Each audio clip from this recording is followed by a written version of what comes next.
एक बार फिर से विचार कर लीजिए माँ। हम ये भूल कभी नहीं दोहराएंगे माँ।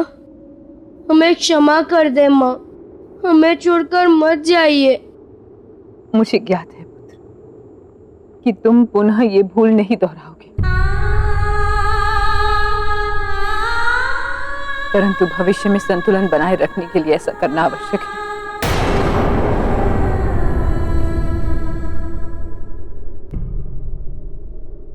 मुझे जाना होगा पुत्र।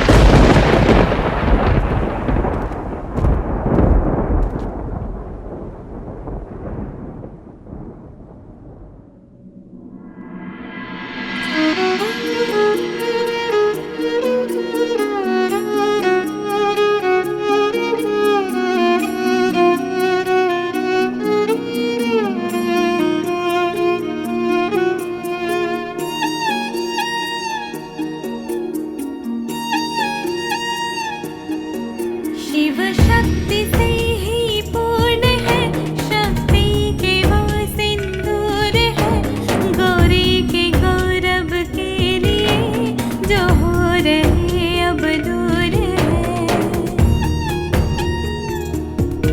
शिव शक्ति से ही पूर्ण है, शक्ति के वो सिंदूर है, गौरी के गौरव के लिए जो हो रहे अब दूर है।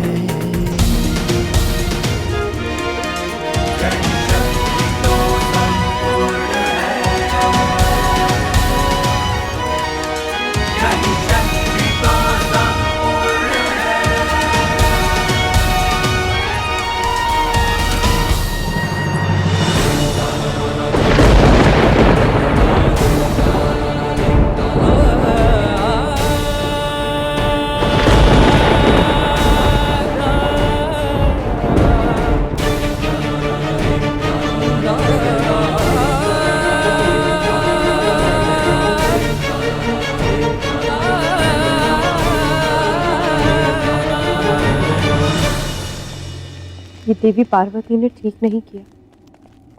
इतनी तुच्छ सी बात के लिए कैलाश छोड़कर जाने की क्या आवश्यकता थी? नहीं सरस्वती, ये इतनी भी तुच्छ बात नहीं थी।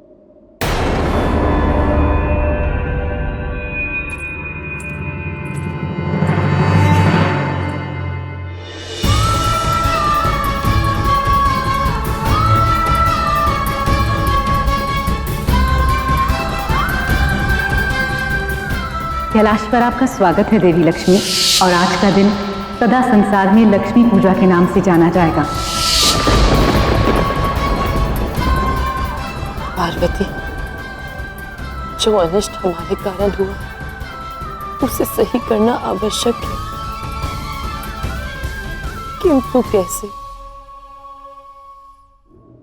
ब्रह्मदेव, क्या आपका यही मानना है कि मुझसे कदाचित भूल हुई है और देवी पार्वती अपने स्थान पे उचित थी?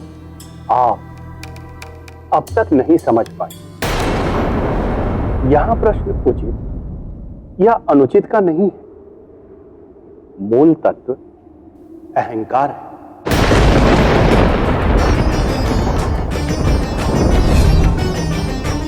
पानीपत परमपिता। प्रणिपात देवी लक्ष्मी। देवी लक्ष्मी, आप यहाँ? हाँ सरस्वती, बहुत प्रयास किया, किंतु आत्ममंथन के पश्चात भी एक प्रश्न का उत्तर नहीं मिला। वही प्रश्न का उत्तर जानने के लिए ब्रह्मदेव के पास आई हूँ। कैसा प्रश्न देवी लक्ष्मी? ब्रह्मदेव, आप तो सर्वज्ञ हैं, इस घटनाक्रम के साक्षी हैं। पार्वती के बढ़ते सम्मान के साथ सरस्वती और मेरे मन में जो द्वंद्व उत्पन्न हुआ उससे भी परिचित है। क्या कभी आपके मन में ऐसा द्वंद्व उत्पन्न नहीं हुआ जब कभी नारायण और महादेव को अधिक सम्मान दिया जाता है? कभी नहीं, क्योंकि ब्रह्मा, विष्णु और महेश प्रकृति के 3 गुण होने पर भी एक ही,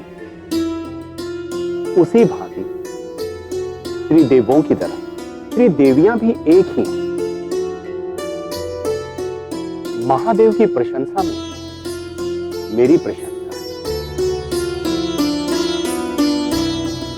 और मेरी प्रशंसा में नारायण का सम्मान। उसी प्रकार नारायण की सराहना में महादेव का सम्मान समाहित है। और किसी एक की भी भूल हम सबकी भूल। जब जब ये अहंकार अहम को जन्म देता है, अभिमान आता है और अभिमान अंत की ओर लेकर ही जाता है।